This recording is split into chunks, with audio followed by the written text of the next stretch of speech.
当美国重启关税战，北京外交战狼节节败退之际，一场被形容为建设性却充满肃杀气氛的中美外长会晤悄然在吉隆坡登场。没有握手，没有联合声明，只有闭门对话，以各说各话。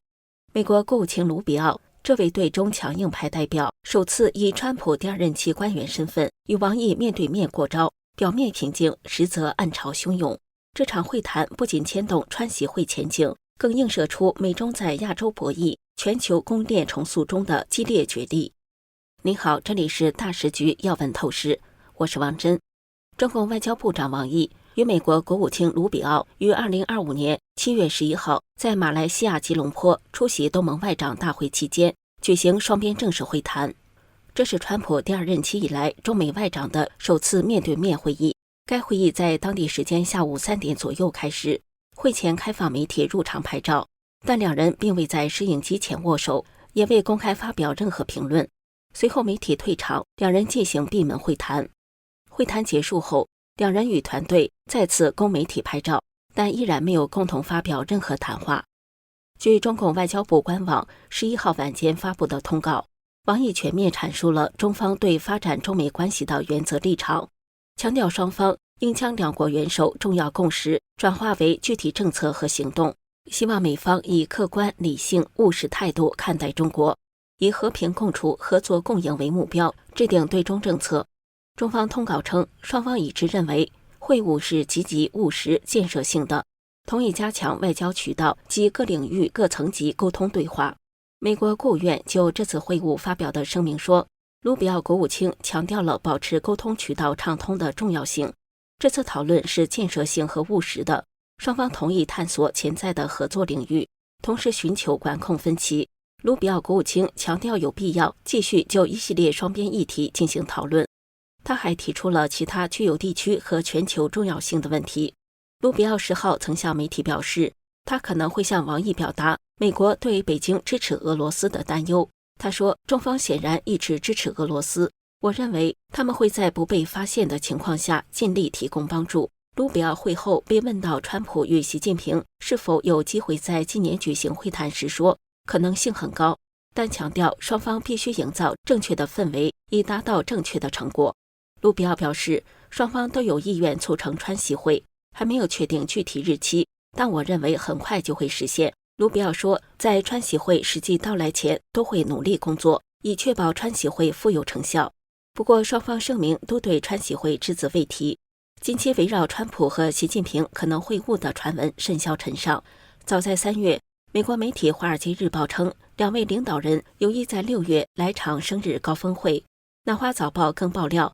川普可能最快4月访华。中共外交部发言人毛宁当时对此含糊以对，只说没有可以发布的信息。有分析指，在贸易战影响下，两国要重启元首外交并不容易。卢比奥上任以来首次前往亚洲之际，华府已宣布对亚洲多国实施新一轮关税措施。美国总统川普宣布将对日本、韩国和马来西亚征收25%关税，对斯里兰卡征收30%，印尼32%，泰国与柬埔寨36%，缅甸与老挝高达40%，菲律宾与越南则维持20%的税率，是东盟目前已知关税最低的两国。中国最初被单独列为加征关税的对象，必须在8月12号之前与华盛顿达成协议，以避免川普恢复在4月和5月针锋相对的关税行动中实施的额外进口限制。北京方面警告美国，下个月不要恢复对中国商品征收高额关税，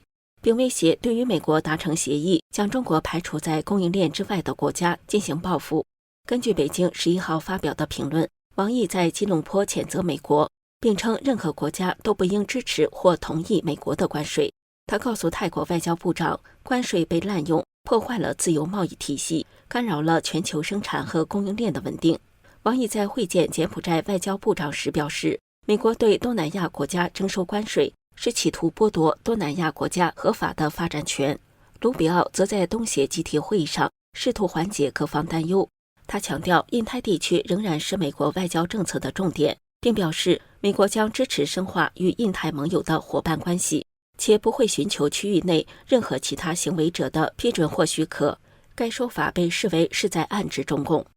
卢比奥11号会见了泰国、柬埔寨、越南和印尼的外长。美国对华关税大棒的威力究竟有多大？数据会说话。最新贸易统计显示，2025年5月，美国自中国进口的服装总额仅为5.56亿美元，创下22年来最低单月纪录，且已连续第4个月下跌。这一数字比今年4月的7.96亿美元又大降近30%。多年来，中国一直是美国最大的服装供应国，但自从美中贸易关系恶化，华盛顿对中国商品寄出高额关税后，中国在美国服装市场的占有率一路下滑。分析普遍认为，这并非自然的市场波动，而正是美国高关税政策产生的效应。更具体地说，川普政府今年4月将某些中国商品的关税税率提升到惊人的145%，迫使许多美国零售商和进口商大幅缩减中国采购，下单转向越南、孟加拉、印度等地。事实上，为了抢在新一轮关税生效前降低成本，不少美国业者早在年初就紧急追加库存。